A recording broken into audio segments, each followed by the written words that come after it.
Good afternoon, everyone. My name is Dana Render, and I'm the Director of Education for Trees Atlanta, and we welcome you this afternoon to our virtual speaker series called Right Tree, Right Place.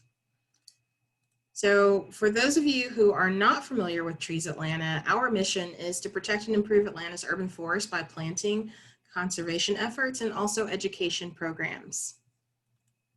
Today, our speaker is Alex Beasly. He is our Associate Director of Donor Relations and Special Events, and he's also a certified arborist. So we want to make sure that this is an interactive opportunity for you. You will have an opportunity to ask questions. There is a Q&A button at the very bottom of the webinar screen for your Zoom portal. If you click on that, you'll be able to submit questions that we will read aloud for Alex to answer later on in the presentation. If you have difficulty with that, you can also put your questions in the chat. We also want to make sure that we can serve you to the best of our ability. We do have a survey that will come out on tomorrow for this particular webinar, and we invite your feedback so that we can improve on what we offer. So if you have anything that you'd love to learn about in our city, please let us know, or if you have any suggestions on how we can do these webinars better. If you want to know more, you can go to our website at treesatlanta.org/calendar, and you can sign up for other events that are coming up. You can also sign up for our newsletter to be alerted when we have special events and notifications coming out.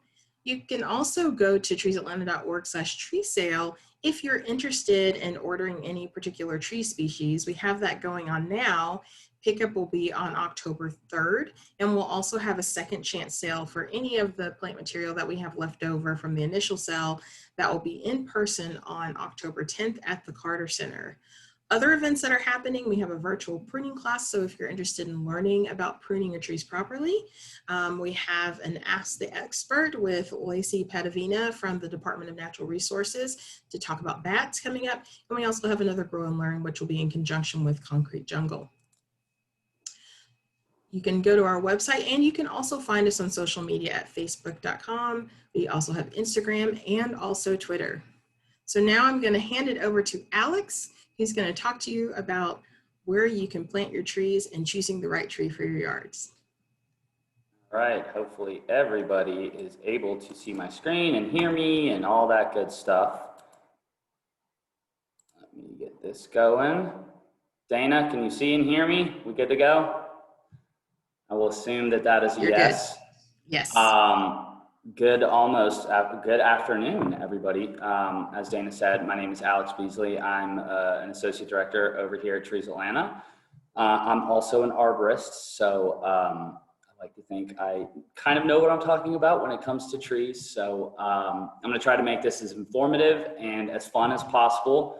We could certainly talk for hours and hours and hours about trees, but I do encourage you, if you guys have any specific questions in regards to the tree sale or just ongoing tree issues, please do not hesitate to email me. My email address is simply alex@treesatlanta.org, and my direct number is 404-681-4894. So just so you know that I can at least pretend to know what I'm talking about, I do have a bachelor's degree in landscape architecture from Georgia. And I've been on staff for 7.5 years. So I've done a lot here. I love this organization. I've been in education. I've done neighborhoods plantings. And now I'm in donor relations management. And I love trees. That's why I'm doing this presentation. I like really love trees though, guys. It's kind of weird, sick obsession. So just wanted to show you, I put my favorite tree, and then I decided I don't really have a favorite tree. They're kind of all my favorites, but I do love our native trees the most. So I'm going to really emphasize the benefits of natives throughout this presentation. But these in the middle here, you have this lovely bald cypress. This is actually the pond at Piedmont Park, and why I love bald cypress is because it can grow in the pond and outside of the pond, and it gets these strange little knees, these little roots growing out of the ground, and scientists don't actually really know why they exist. Probably oxygen exchange, but it's kind of a little mystery. And then of course we have our state tree, which is the southern live oak. I think the one pictured here is the angel oak in Charleston, South Carolina. And then we have our lovely tupelo tree, AKA black gum. So I love them all, yeah. I'm gonna get on a soapbox here for a second, just to kind of tell you what attracted me to coming to Trees Atlanta. Not that you guys aren't familiar with all of this data, but it is kind of shocking when we look at 2016, 2018, and 2019 being some of the warmest years ever in recorded history for 140 years. And you guys also likely know that Georgia is the hotspot in the United States for tree loss. So we're losing as a country about 36 million trees annually. And we've lost almost 1% of our canopy in our urban areas in the past 4 years. That's to say why we're here. I know that trees can save the world. It sounds corny, but it's true. So Yale University recently came out with a study that said that 1.2 trillion trees can cancel out 10 years of our carbon emissions. That would be 159 trees per person. That's 7 years of college right there coming through. That's math. And we all know that our government can be slow and sometimes might not even address the issue. But I think the good news here is that tree planting equals power. We have the power to do this ourselves, to kind of save ourselves before we reach that tipping point. And as you guys probably know, we are the city in the forest. We have the most urban rich canopy in the country for any major city, hovering somewhere around 47% tree canopy. So we are truly blessed with tree canopy, and that's one of the reasons why Trees Atlanta exists and why I'm so passionate about working here is to keep our civic identity and ensure that this amazing sea of trees exists for future generations. And I thought I'd plug the 1 Million Tree Initiative. It's very exciting. In the next 10 years, we're going to be partnering with 10 municipalities to plant or conserve 1 million trees in the next 10 years. So very exciting stuff. And so, like I alluded to earlier, this is going to be pretty dense, so we're going to have to go somewhat fast, but I'm going to try and hit the main points of, essentially, I love trees. I've certainly made mistakes with trees, and I want to pass the information on to you so you don't make the same mistakes and buckle your sidewalk and screw up your foundation and start to hate trees. Trees are an amazing amenity, and if you take the time to study and really get the right tree for the right place, they're going to be amazing. So these are just a couple examples of the wrong tree for the wrong place. This is an oak tree that is planted in Inman Park. It is a water oak specifically, which has buttressing roots. Things like certain oaks you can get away with planting in a 4 to 5 foot strip, but most are a no-no. Even some mid-story trees like maples, red maples specifically, have super shallow roots that are not going to be good for hardscapes. The next one on the right is root systems. We all know that trees have roots, but a lot of people don't know how extensive those root systems are. If you think about the canopy of a tree, and it's something called the drip zone, which is, as you look behind me, where it's raining and you have a drip zone, in the circumference of the tree's canopy. Well, a lot of scientists have studied that drip zones and critical roots actually go up to double or two and a half times as wide as that drip zone. So we always suggest planting overstory trees at least 25 feet away from structures, at least structures you want to keep intact. And to the right over here is a weeping willow trying to find water. That's a big no-no. I won't call this particular developer out, but you guys probably know who he or she is. This is Poncillion Whole Foods, where maples and zelkos have been planted in like 3 foot strips, so you really have no shade there, and they have to replace the trees every couple of years. Bradford pear trees, that was the tree of the 80s and the early 90s. Really prone to breakage, stinky. It was just a mistake. And as our hardiness zone is changing, we're going to kind of continue to make mistakes. We as the industry, not necessarily Trees Atlanta. But it's just really good to do your research on a tree and its hardiness and long-term side effects of a tree planting. And then of course, don't plant a shade tree in full sun. That sounds obvious, but people do it all the time. You see beeches in full sun and dogwoods in full sun, things like that. Just read the tag; they're usually right. And this is where we start to get strategic. I'm going to try to get all the parameters, all the sticking points out of the way first, and then we'll actually talk about some fun trees, the exciting part. But again, it's just really important to take the time to really know what you're doing. I have a resources page on the last slide, but I think Missouri Botanical Gardens has probably the best plant database. They're going to be able to tell you kind of the plant culture.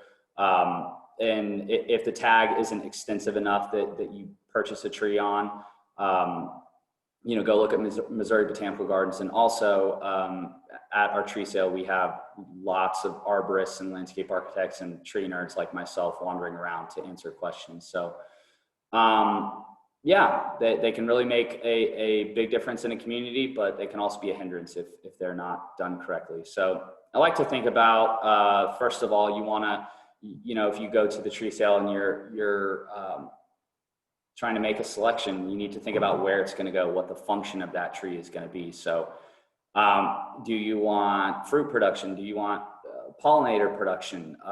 Do you want shade? Do you want an ornamental pop of color or contrast? You really need to think about some of those constraints, the aforementioned constraints like mature size, both the height and the width, above and below. Remember that drip zone, those roots extend up to 2.5 times as wide. And the growing conditions, is it a sun plant? Does it need rich acidic soil, well-drained soil? Just things you really can look up and find easily. And I'd be remiss if I did not mention Dr. Michael Durr's books. He has the most extensive plant knowledge for North American trees. So his books are expensive, but they are truly amazing, and they're pretty. Built conditions: sidewalk strips, planters, open spaces.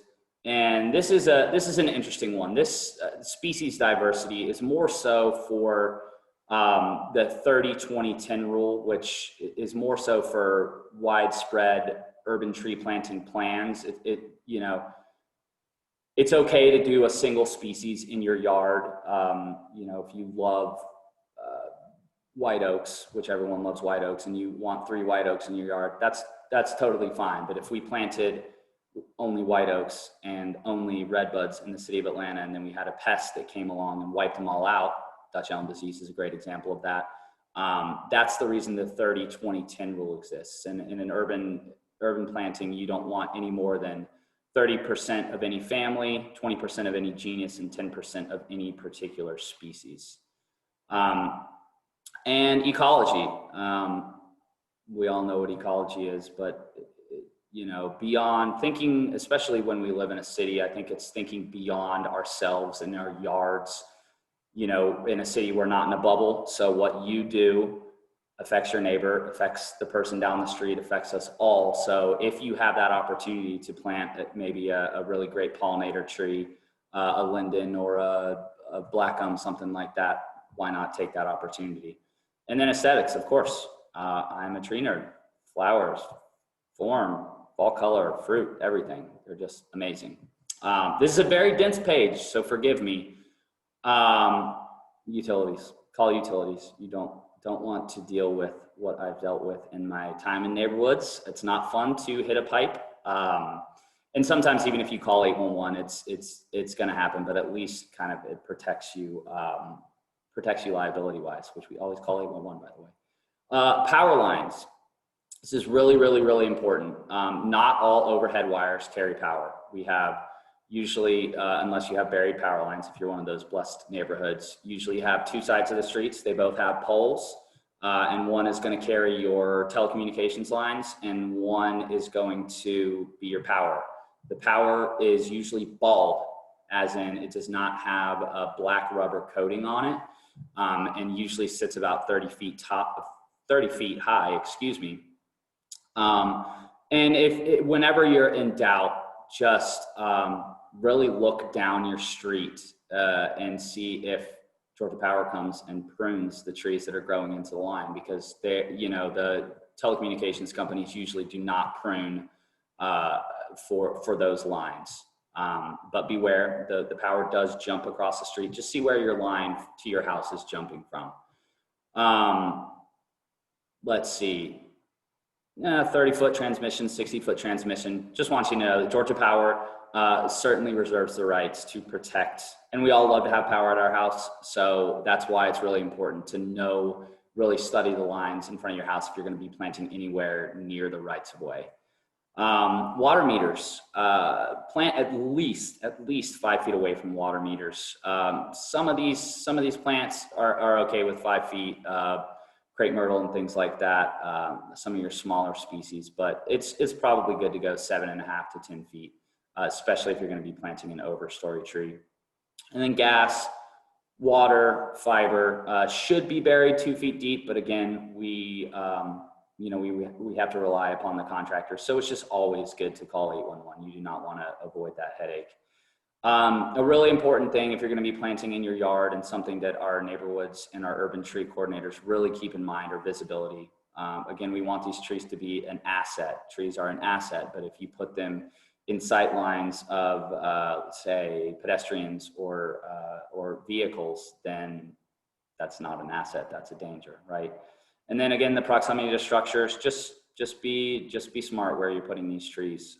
You can really get away with, putting some small, dense evergreen foliage, let's say right next to your house, Brody cedars, teddy bear magnolias, things like that. But, I've seen enough people plant, a tulip poplar 4 feet away from their house, and 10 years, that's not going to end well. So some strategic, nerdy landscape architecture stuff that I really find exciting, I have to say. I'm going to go with passive solar vegetation first. There is a method to the madness when we're planting in our yards and right-of-ways and things like that. And if you have the space to plant a large native deciduous tree, do it, but do it in the right location. We know that the sun travels across the southern sky. So as it does so, in the summer, when your tree has leaves, you want to block that in order to, decrease your solar gain. So it's going to start in the east, going to travel across that southern sun, and then it's going to set in the west. So you want your deciduous trees on the east, west, and south side of your home. In the winter, when they defoliate, you want to invite that sunlight in, right? So then you can take advantage of solar gain. The north side doesn't really matter. You can plant deciduous and evergreen. It doesn't matter because it doesn't have much to do with your solar gain, but evergreens do block wind, and if it's just a nice privacy screen, and it's not going to hinder any light coming into your home. This first one, I skipped it for shade. I see enough people with these wide open yards. Let's take Grant Park, for example. These really wide setback yards, and people are planting redbuds and dogwoods where they could have put, a single oak tree that's going to outlive them and be a pollinator friendly, bird friendly, asset for as long as they live and beyond. So that's not to say that ornamentals don't have their place. I come look at my yard, but when you can, we always try to encourage people to go native and to plant as large as they can. Let's save the bees for awe. Something called an allée. It's a fancy word for a straight line. If you guys see that allée of crepe myrtles, or that first slide of Wormslow in Savannah, I feel like it's kind of you're going to call me nerd, but a very almost religious experience to walk through a monoculture or single species of trees. It's just amazing. They have matching bloom time. you know, matching flaky bark in some cases. It's just a really cool experience. So if you can do it, if you have a long driveway, why not? You can frame your architecture. You can make it funky and go with a curvilinear design, or, you know, just go with a crazy species selection if you have a really, let's say, boring hardscape that you're working with or something like that. For screening, of course, the aforementioned red cedars, magnolias. I do want to make one note on red cedars. If you have certain fruiting plants, watch out with red cedars because you have diseases that they can carry from one another. And for fun, this hippie guy, I just love what he did. I don't know how long it took him or who he is, but I found it online and I want that chair. I want to sit in that chair. Okay, now we're gonna loosen it up a little bit. Fun can coexist with function, right? Kind of landscape architecture 101, and the exact opposite of what I said from the monoculture with matching bloom times. If you have a garden, you know, why concentrate on just that first 2 weeks of spring? Let's say you could have let me try and think off the top of my head, a Chinese fringe tree, a paper bush, a red bud, which are going to bloom super, super early. And then a little bit later on in the season, you can have some of your, I can't even think of anything right now, but just looking at your bloom times, and then maybe you finish it up with the crepe myrtle and the linden, which are late summer bloomers. And all of them are pollinator friendly. So it's not only making your yard having year-round interest, but it's also supporting our pollinator species. Even many of our non-natives like crepe myrtle actually do support the bees. Fruit's awesome. That's kind of our new thing. Hopefully you guys have done a little bit of research on the Brown's Mill Food Forest, largest in the country, I might add. But just know that if you're going to plant a fruit tree, just make sure it's called dioecious, which means it has both sexes on a single tree. There's monoecious and there's dioecious, but it's an easy Google. You know, things like pawpaw are often monoecious, which mean they only have one type of flower on the, anyway, you need multiples. And then form. This is just meaning it, you know, you can still go with a tall tree within 25 feet of power lines, but you want to make sure it's an upright tree. To sound smart, I use the word fastigiate because that's what that means. But, you know, things like a bald cypress or a pond cypress can be planted within about 15 feet of power lines. But if you were, and they'll become 50, 60 foot trees. But if you were planting like an oak or something like that, that's more of a broadleaf species and you'll have trouble. Or you're going to watch Georgia Power mangle them every year, which is, they're right. Then you have funky forms, Zydeco twist, falling waters, bald cypress, which shamelessly I have both in my yard, and fall color. Enough with the red maples. Overplanted. So yeah, get adventurous. We have scarlet oaks, shoemart oaks, hickory trees with those beautiful orange and yellows. There's just so many varieties. Why skip with, or why stick with the one that's a dime a dozen that your next door neighbor has and the contractor planted in his or her 15 other houses they just built, right?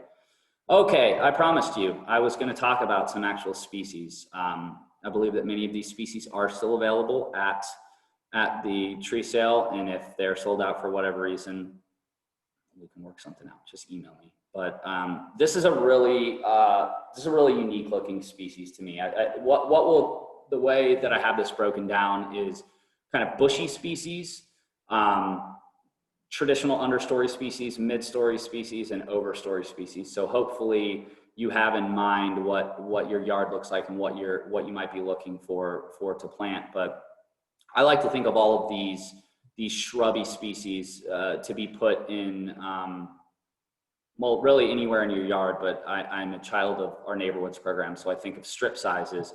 If you have about a 5-foot strip and you have overhead power lines, this is when these really come in play because they can really fill out a strip nicely. They're all beautiful bloomers. and they're not going to reach into the power lines. So the first one, maybe my favorite of all of these, is the fringe tree. We have a non-native fringe tree, which is Chionanthus retusus, which is equally beautiful. But I chose this because it's such a great pollinator supporter, and just look at the blooms. They're truly amazing fringe blooms. This next one, some of the best fall color, in my opinion, for an understory tree. It rivals that of a sourwood, but it also fruits. So whenever you walk by this tree, there's plenty planted. I wish I had a number for you, but in the tens of thousands, not tens of thousands, in the high thousands, we've planted personally at Trees Atlanta. So they're all over town. And speaking of, if you want to look at Concrete Jungle, who's another awesome nonprofit and good resource, they actually have maps of where things are fruiting and when. So it's really cool. So they have a lot of our species palettes on there. But yeah, they taste like blueberries. You have to beat the birds to them, but really a great early bloomer, and you have a really, really nice reddish to orange fall color. Great pollinator as well. I had to go with some non-natives.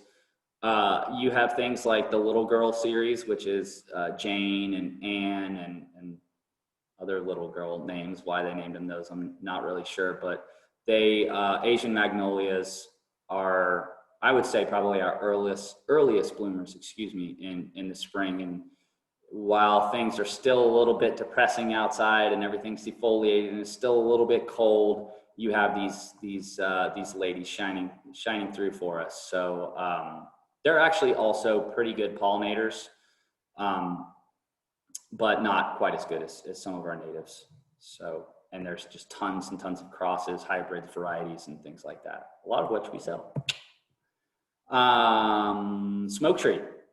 So this is one of my personal favorites. It is, some people think it's a little bit messy. I would not suggest this be planted really too near your driveway or rights of ways or anything like that. It's just a really nice, funky pop of color. It has this smoke-like appearance. There's actually a native version, which is on your left, and then to the right, that's called Grace Smoke Tree. It's got purple foliage and kind of the purple smoke.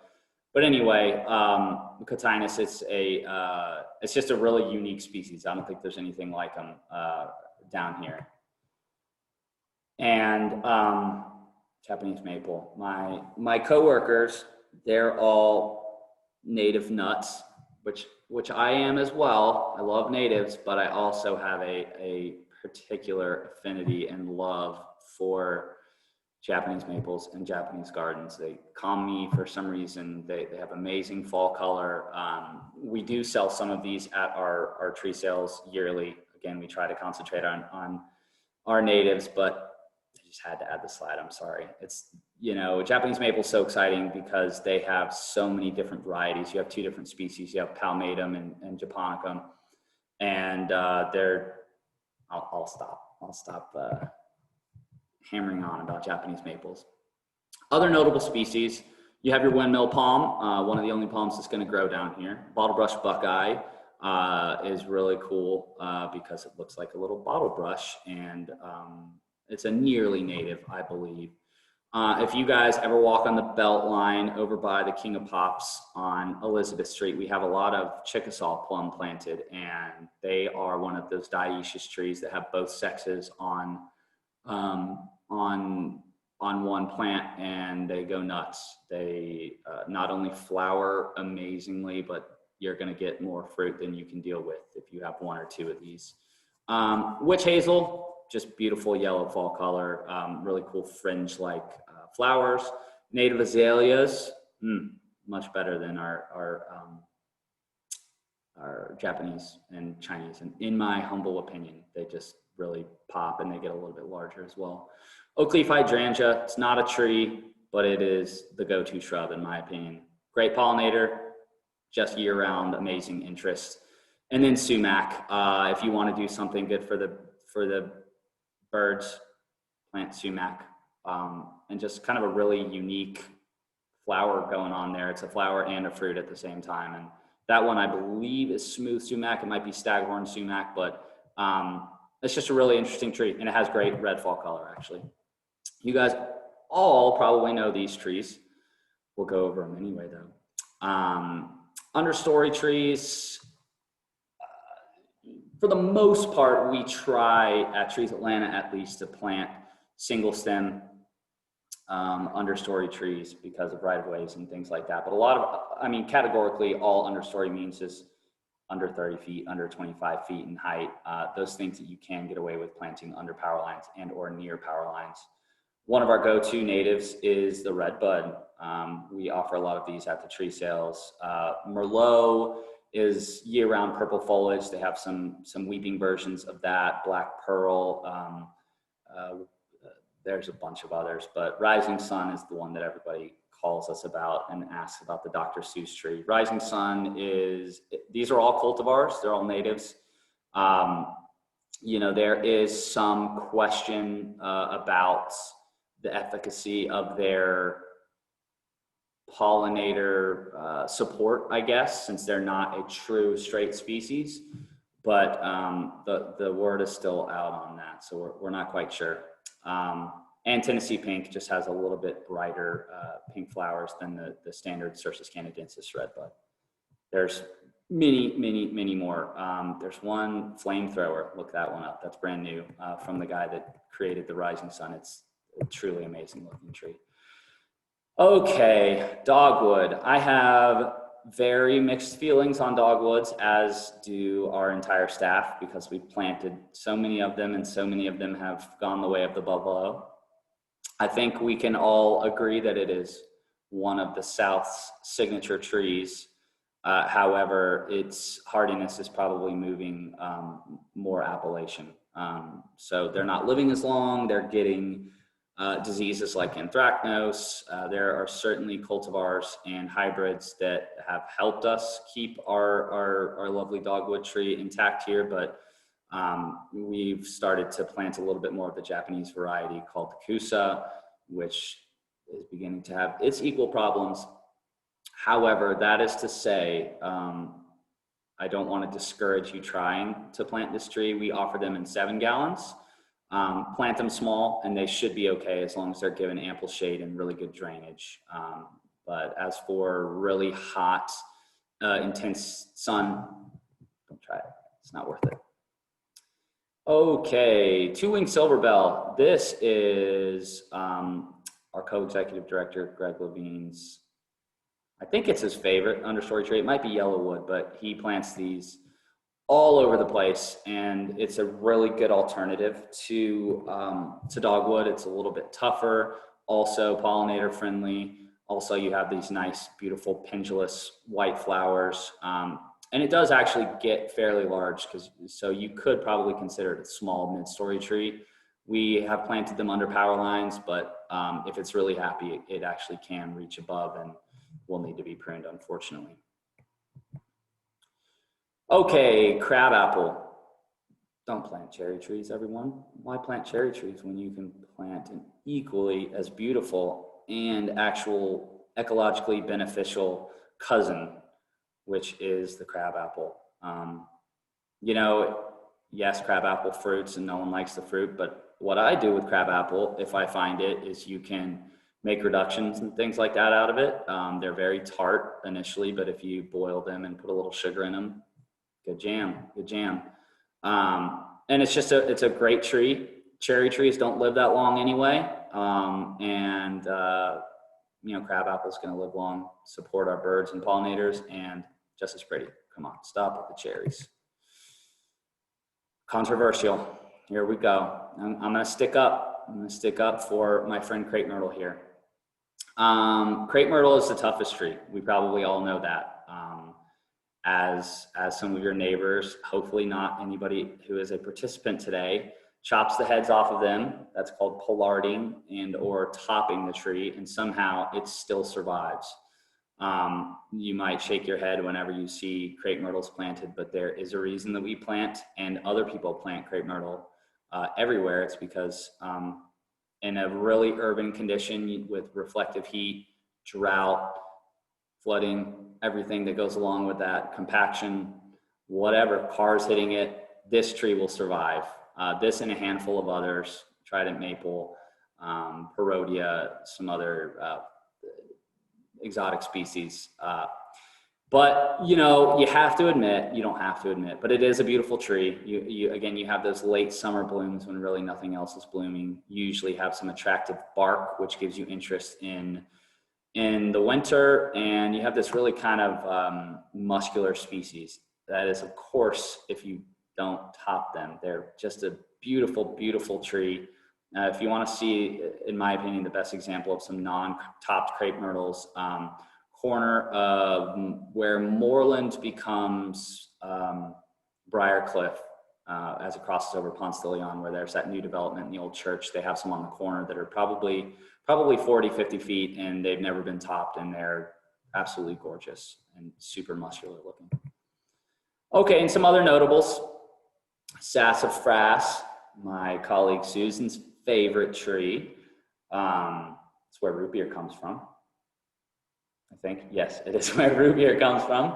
Yopon holly, which is an interesting looking, kind of a weeping hanging species. It has some roots in ancient Indian medicine. It's called Ilex vomitoria, and I'll let you look up the rest. How about that? Loquat, which is another tree that I've shoved into my tiny garden. I love the form of this tree. It's a Japanese species. It is fruiter, but you usually need one nearby. Mine barely fruits, but it really resembles a mature Japanese maple in my opinion. But it has really long leaves. It's a really great year-round flower. It's a semi-evergreen. It's just a great, amazing tree in my opinion. Pawpaw, North America's largest native fruit. If you've never tried it, I guess try it. I don't like it very much, but it's kind of like a banana. You do need 2 of those on site or nearby.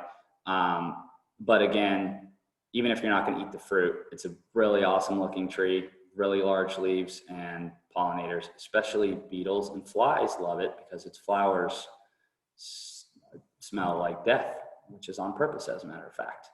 And then sourwood. Sourwood is very much like dogwood in that we need to be really careful where we put it. But man, look at that fall color and the flowers there. It's truly the showstopper, in my opinion, of our native understory trees.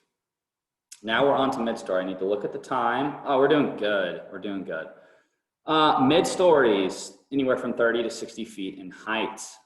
Going with the craziest one first. You'll see this planted a lot, especially by us in urban environments. This is what that nameless developer should plant in those parking lots instead of trying to push a red maple. It has a little bit of I like to call it a teenage phase where its branches extend way outside of the canopy line, but eventually it catches up, and it's a really gorgeous tree. The middle picture is a little exaggerated. It really doesn't have great fall color in my opinion, but if you want a tough tree that's gonna grow gangbusters so fast, go with this tree. It's really, really a nice urban tree. Oh, I did include Chinese fringe tree. Amazing, early flower, super tough, but it needs space. Yeah, I mean, look at it. It's a really a beautiful tree. It's a little bit more gangly than our native, I guess. Our native French tree is more of a bush, and this is more of a small tree, a squatted tree. But if you have the room, it flowers early along with your deciduous magnolias, your Asian species, and things like that. Just a gorgeous tree. Really handles pruning well. We have a couple on site at Trees Atlanta. I got married under one. Chinese pistache. Painfully underused tree for some reason. I can't really explain why, but the fall color on the right kind of just blows you away, in my opinion. Yeah, I can't really explain why this tree is not used more. It's very, very, very durable. Takes pruning well. Again, fall color is great. It's non-native, unfortunately, but you know, most of these trees that I've gone with are just from my experiences in planting in urban environments. So that's why I'm choosing so many non-natives. So if you have the choice, again, I'm going to push this in your yard. If you can go native, please consider it. Hornbeam. Hornbeam is a native.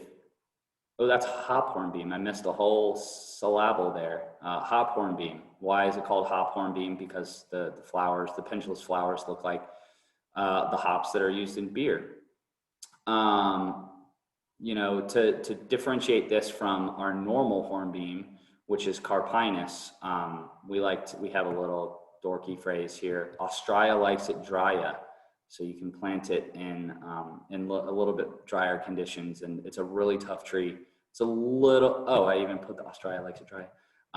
It's a little bit slow, as is its cousin or sister or brother, carpinus, but it's worth it. It's a really beautiful tree.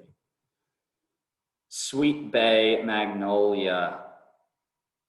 If I could plant any single mid-story tree for the rest of my life, it would probably be, if I was on a deserted island and I had to take one mid-story tree, one overstory tree, and this would be my mid-story tree. It's year-round interest.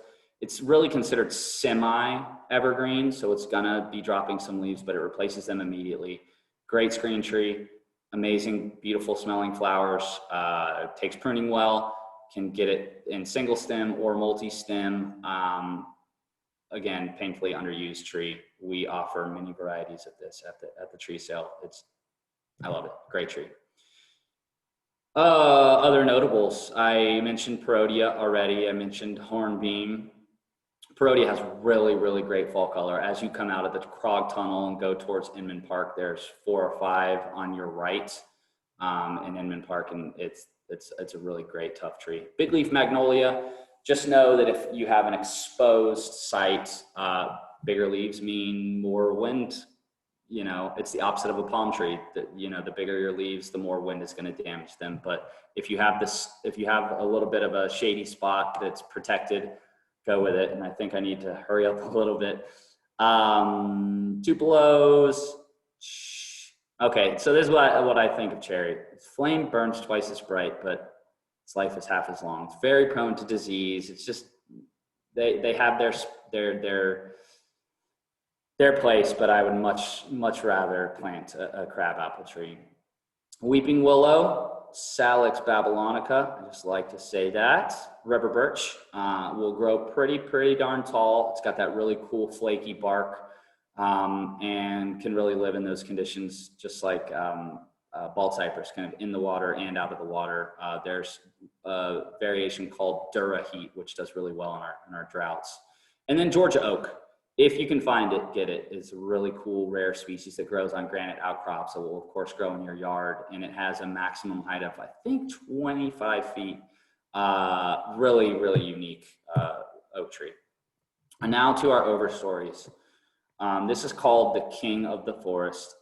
I think it's the queen of the forest as well, because, you know, who knows what sex it is.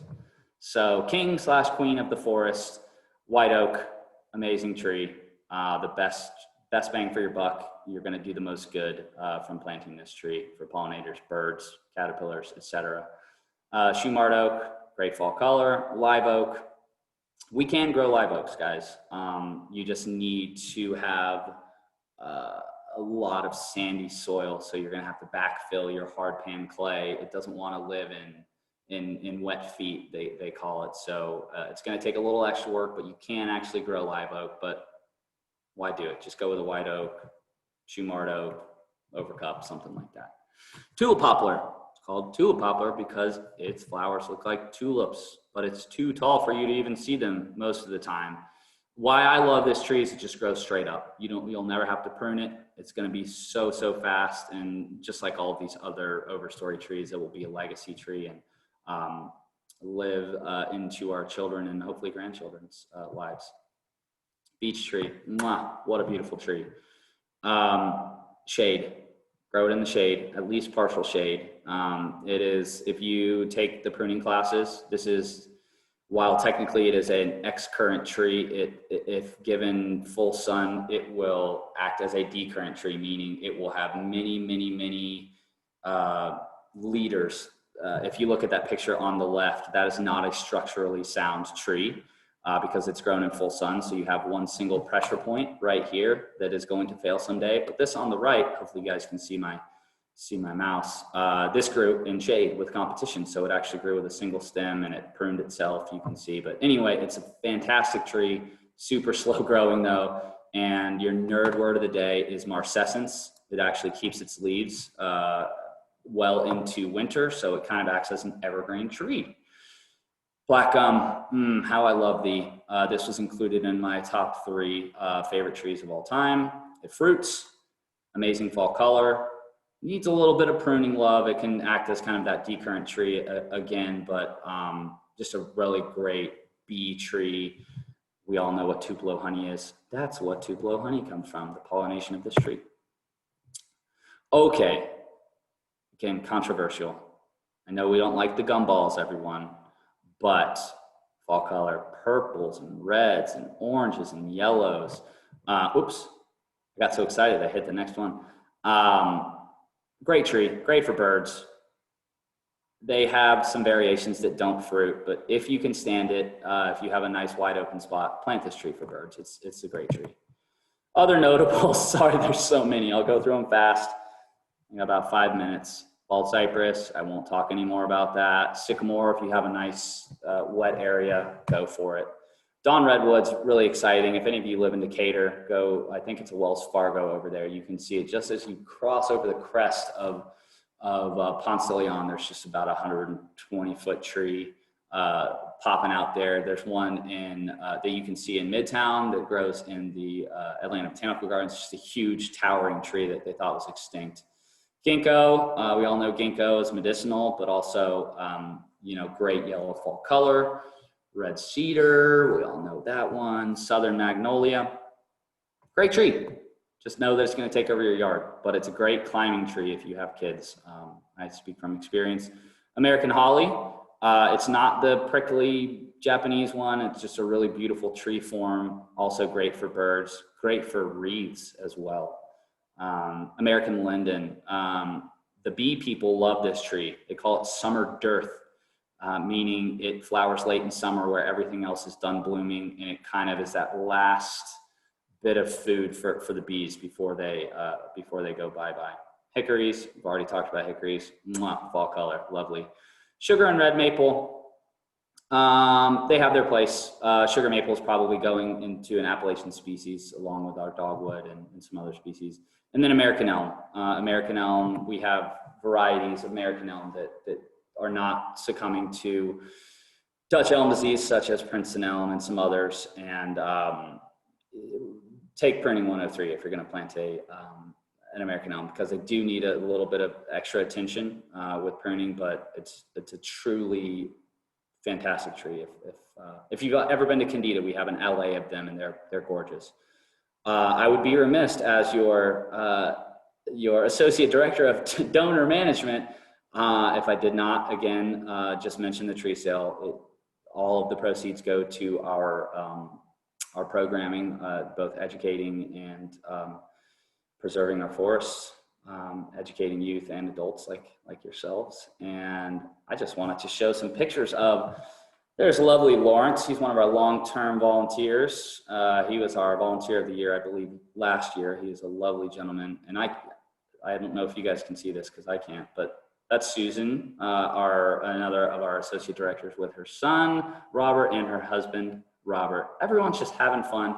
And this is Danny. This is Michelle, our youth education coordinator's son. So they're all just having a ball at the sale. So if you guys come join us on the 10th, you can maybe make one of these pictures someday. Citations. Resources, I already mentioned Missouri Botanical Gardens, and a really cool guy I know wrote the resource pages for Right Tree, Right Place in 50 Atlanta trees. Just no big deal. Cool guy. Well, that's 2 questions. That is awesome. Thank you so much, Alex. What a wealth of information. Um, we do have a question in the chat. Someone would like to know the name of the author that you mentioned at the beginning of your presentation. Dr. Michael Dirr, D-I-R-R. He taught at the University of Illinois, Champaign, I think, and then he was University of Georgia arboriculture. He's probably has the most wealth of knowledge for any North American trees and shrubs. He's a very interesting guy, very smart. All right, I'm looking to see if there's any other questions. I don't see any in the chat. Oh, wait, we just had one pop in. Someone has a comment and a question. Good places to plant the southern magnolia that was purchased in the tree sale in March. They're limited in the neighborhoods. There are a lot of trees already. Is it okay to plant this tree under a 20-foot high communication line, not a power line? I don't know if I would suggest that. And the reason for that is, well, I mean, if that communication line is close to the street, which usually they always are, that means your southern magnolia is going to be reaching out into the street constantly. There is a way to prune them up. They actually prune very nicely into a tree form. So if you're willing to do that in order to protect the sidewalk, and the sight lines, you might be able to get away with it, but that would not be my first choice. I would say I would look for a nice open area where you can let it, let's say, be itself and, grow far reaching and tall. Awesome. Okay, we have another question. Someone says, we just bought a lot of trees from your tree sale. Do you recommend any groups that can consult on where to plant? There is a group called Trees Atlanta that I would consult with. Feel free to email me just maybe some pictures of your yard, or perhaps if you're in the city of Atlanta, maybe you can type it in if you're in the city of Atlanta. If one of our neighborhoods coordinators has the time and they're in the area, perhaps they can stop by, or I can take a break from my Microsoft Excel life and hop out there. But it's really just looking at the culture of the tree. Go on Missouri Botanical Gardens, or if you got tags with your purchased trees, and look for those areas of light and dark and rich soil and wet soil and things like that. So it works itself out if you really follow some parameters, but of course we're here to be a resource. All right, I think you're gonna like this question. Can you talk about the best way to prune a crepe? And you'll like this pun, not crepe murder. I like you, whoever you are. That was Connie. So I think that pruning crepe myrtles, a lot of people leave them alone completely. I do not do that. If you're talking about a multi-stem crepe myrtle, I think really clean, I guess you could consider it crown clearing, which would be the definition of it, where you minimize the number of stems down to 3, maybe 4. I'm a landscape architect, so I like 3s, no even numbers. But so let's say you minimize it to your 4 liters or your 3 liters. I like to clean the inside of that out so you can see that muscular form and allow light to come in. And then I usually prune it up to a certain height. That height might be breast height, it might be head height, whatever works for that area. You can really push the envelope when you're pruning trees, but when you're pruning crepe myrtle trees specifically, where you can get away with more than that 25 or 30% of foliage per given year. But if you go too crazy, as in crepe myrtle, that aforementioned, it'll start to sucker out, and then it will become a nightmare for the next X number of years, or maybe throughout the rest of its life. So just be careful. Crown clear up until that certain point. Get rid of crossing branches, future crossing branches, things like that. But really, it's a tree that if left to its own devices, is going to get really statuesque and, kind of columnar and then broad. So it doesn't require too much. Sorry, I went on a rant on pruning there. I love pruning. So I hope that helped, but email me if you have any more questions. So here's your question. My neighborhood is mostly pines. Is there a particular mid-story tree that would coexist best with them? Usually I would look for a tree that it can survive in acidic soil, because usually with pine trees comes acidic soil because of the self-mulching capabilities of that lovely tree. So I can't really think of any reason why these,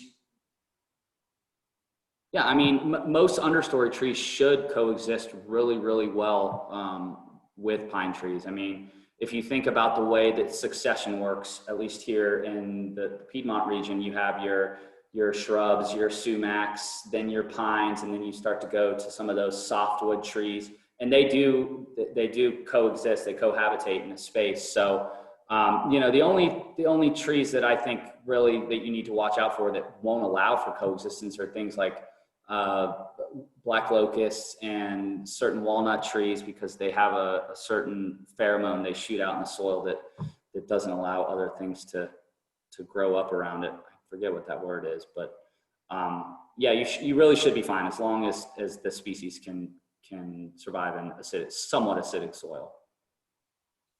Awesome. Most can. Next question, thoughts on mimosa trees? The one in my backyard is 30 feet tall. Is it better to replace it with something else or cut it back? And this person is vacant. Kill it. Sorry. With all invasive species, it is invasive. It is highly invasive. You know, it is beautiful. Trust me, I know it's beautiful. Silk tree, mimosa tree, that's, for the rest of you, that's the one that has this really beautiful kind of feather-like purple blooms, but it does make lots of babies, and those babies don't just stay in your yard. They go to other people's yards, so then it becomes their problem. If I had my way in your yard, I would cut it down and then replace it. And as you cut it, it's probably good to cut it and then spray some Roundup around the cut. That way it goes into the vascular system and actually dies, because it is a super tough invasive exotic tree. So I would replace it with something. You know, you can get things that are equally as beautiful and flowering. But I'm sorry, that's probably not the answer you wanted, but I am a big proponent of just axing all of the invasives. That includes Bradford pears, everyone. That is a terrible tree. If you have one and you have the power to replace it, do so, because it is escaping into our forests and our water systems, and it is wreaking havoc. So. Okay, someone says, I have a black gum for which the leads are apparently broken by something that fell from the poplar tree. It seems to be stuck at about 15 feet. Should you just forget about it and remove it, or because he doesn't think it will grow any higher?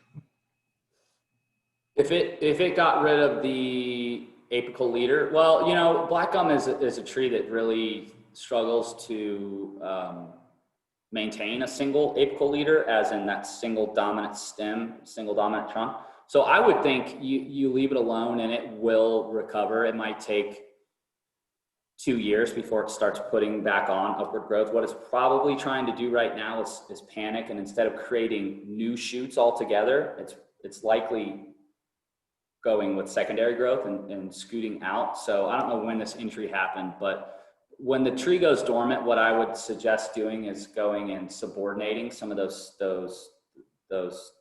that growth that's going outwards.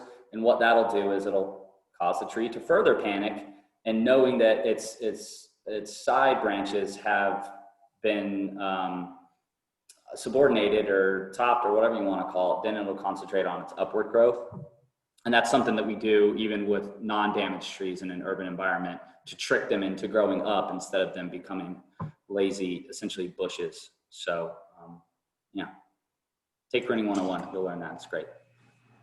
And we have 3 more questions that we'll be able to get to.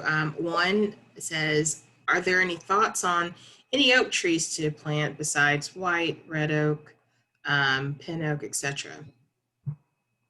I think northern red oak is really cool. It's got a huge huge leaf and really deep, cool sinuses. Shumard oak's great. Little known fact, we have 33 native oaks in in Georgia, excuse me. Texas is the only state that has more native oaks. And we actually have, University of Georgia has a really good Oaks of Georgia website through their extension. But I'm trying to think off the top of my head, you know, if you're going for a really tough, fast grower, even though it is dime a dozen, there's a million of them, willow oak is the way to go. White oak is the way to go for ecological. Probably Shumard or scarlet oak for fall color. But then you have a lot of variations of chinkapin, you have dwarf chinkapin, you have sand live oak. There's all sorts of crazy ones. You just need to know kind of which band of the Piedmont they grow in. You probably don't want to put the ones that are in the Savannah down there in your yard, but check out that UGA Oaks of Georgia resource. It's pretty darn dense. The pictures stink, but the information's really good. Has the oldest tree in Atlanta been identified? And if so, where is it? Don't know the answer to that question. On Trees Atlanta site, we do have a champion tree list, which is the largest trees measured and identified within Atlanta. A gentleman who runs the Fernbank Forest and Museum, Eli Dickerson, who is my predecessor, as a matter of fact, he maintains that list. So I would assume that those are the oldest trees, but the single oldest tree, gosh, I don't know the answer to that. Okay. And the last question, Decatur yesterday cut down 3 old unloved Bartlett pear trees growing in the median between the sidewalk and the street. There are no lines above on that side of the street. What should I encourage Decatur to replant? There be room for maybe 4 trees. So that would be Kay Ivanovich is the woman that you want to talk to. She's an arborist. She is the city arborist. She's a lovely woman. Kay Ivanovich. It all depends on the strip size. It depends on the sun there. It depends, you know, what I would encourage them to do is get those stumps ground as quickly as possible. Trees Atlanta actually does have a contract. I'm not sure if we have that contract this year, but I believe that we do, to replant right-of-ways and front yards within the city of Atlanta, or the city of Decatur proper. So that might be something that we can put on our planting list. If you email neighborwoods, like neighborhoods with a W, neighborwoods @treesatlanta.org, that is going to go to our tree planting experts, the ones that actually do go out and do the scouting and get those municipal plantings taken care of. So they should be able to help. Maybe that's even by a satellite view, but I think just the fact of you encouraging the city to put that on the replant list would probably be enough. I don't know if I'd say, hey, you guys need to plant a black gum here or something like that. Well, I think we would leave that to the neighborhoods group as to right tree, right place. What a closing that was. And if you don't mind, I have just one last question and I'll close it out. We have a black locust tree growing in their yard. Some neighbors encourage them to remove them, but if they don't mind them, would you leave them alone? I would leave them alone. It is not an invasive species, although a lot of people think of it that way. It is something called an early aggressive successor, meaning it does come in early on in the process once those pines have gone away and they cluster. So while they do like to reproduce a lot, it is a really good tree for birds and wildlife and things like that. So if you need me to have words with your neighbor, happy to do it. Awesome. Well, thank you so much, Alex. And also thank you all for attending our presentation. If you have more questions, feel free to email Alex at treesatlanta.org. And also our tree sale is still going on. You can order online. And if you can't do our pre-sale, please feel free to join us at the Carter Center on October 10th. We'd love to see you there. And thank you and have a great afternoon. Thanks, everyone. Bye.